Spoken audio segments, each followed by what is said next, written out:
puisque le temps On est presse. beaucoup plus discipliné qu'il y a 5 ans, Madame Le Pen. Oui, c'est vrai. Écoutez, On voit qu'on vieillit. Je crois que c'est factuel. Je serai très respectueux à votre égard. Vous, ça ne se voit pas. Moi, j'ai peur que ça se voit beaucoup, Madame. bien, une question sur Non, mais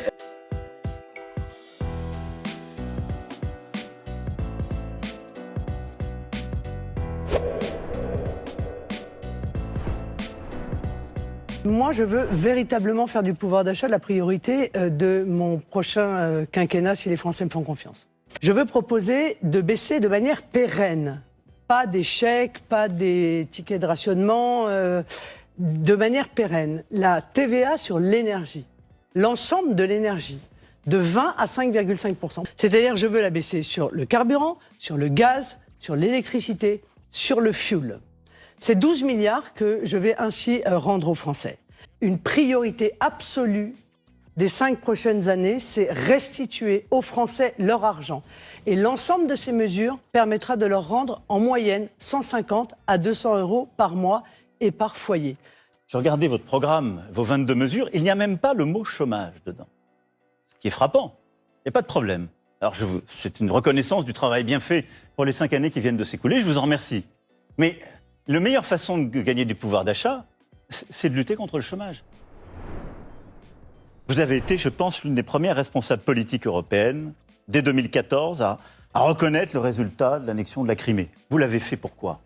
Et je le dis avec beaucoup de gravité ce soir, parce que ça, pour notre pays, c'est une mauvaise nouvelle. Parce que vous dépendez du pouvoir russe et que vous dépendez de M. Poutine. Parce que quelques mois après avoir dit cela, Madame Le Pen, vous avez contracté un prêt en 2015 auprès d'une banque russe, la First Czech Russian Bank. Et donc, vous ne parlez pas à d'autres dirigeants, vous parlez à votre banquier quand vous parlez de la Russie. Est-ce que ce que j'ai dit est faux, Madame Le Pen? Oui, Monsieur Macron. C'est faux et c'est assez malhonnête, il faut être honnête. Très bien. Pourquoi? Et donc tout ça Je est vais vous dire public. pourquoi. Donc nos Parce que compatriotes si pourront se j'ai rendre été compte. obligé d'aller faire un prêt à l'étranger, Donc vous l'avez c'est fait. parce que, mais bien sûr, mais tout le monde le sait, c'est de notoriété publique. C'est parce que aucune banque française n'a voulu m'accorder de prêt. Je ne peux pas vous laisser dire qu'on ne rembourse pas. Nous remboursons tous les mois, rubis sur En ongle, 2020, vous sous avez le été en contrôle de la Commission nationale des comptes de campagne. Je ne peux pas vous Et laisser vous dire n'avez ça. toujours pas remboursé ce prêt. C'est assez long, Monsieur Macron, oui, c'est vrai. Nous sommes un parti pauvre, mais c'est pas déshonorant. Mais je n'ai jamais considéré que c'était déshonorant. Mais mon problème... D'abord, j'arrête l'hypocrisie, qui consiste à refuser de voir que c'est le modèle économique fondé sur le libre-échange qui est responsable d'une grande partie de l'émission des gaz à effet de serre, en France, 50% d'ailleurs.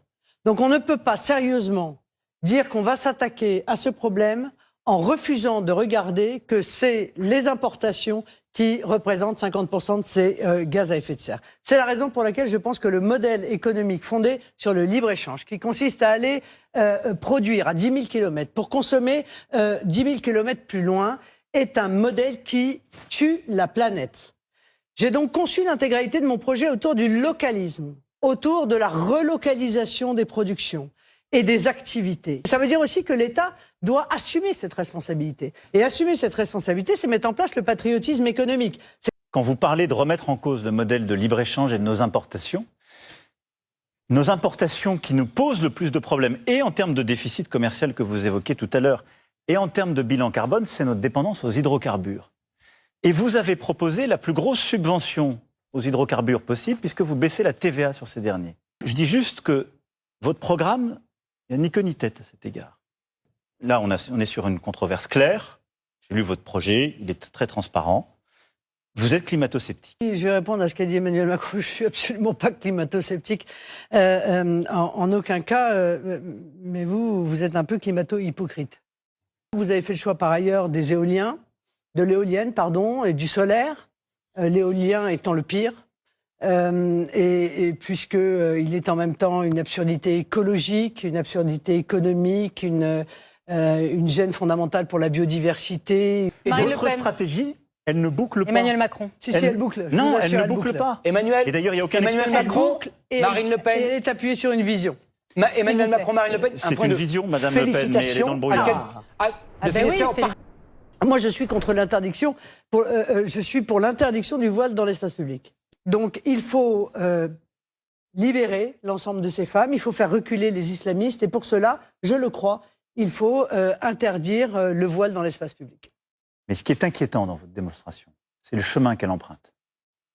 D'une question sur le voile, vous êtes passé au terrorisme pour revenir à l'islamisme et pour aller aux étrangers. Et vous créez un système d'équivalence par votre cheminement qui confond tous les problèmes et qui les entretient. Moi, je suis pour la loi de 1905. C'est notre République. La République est laïque.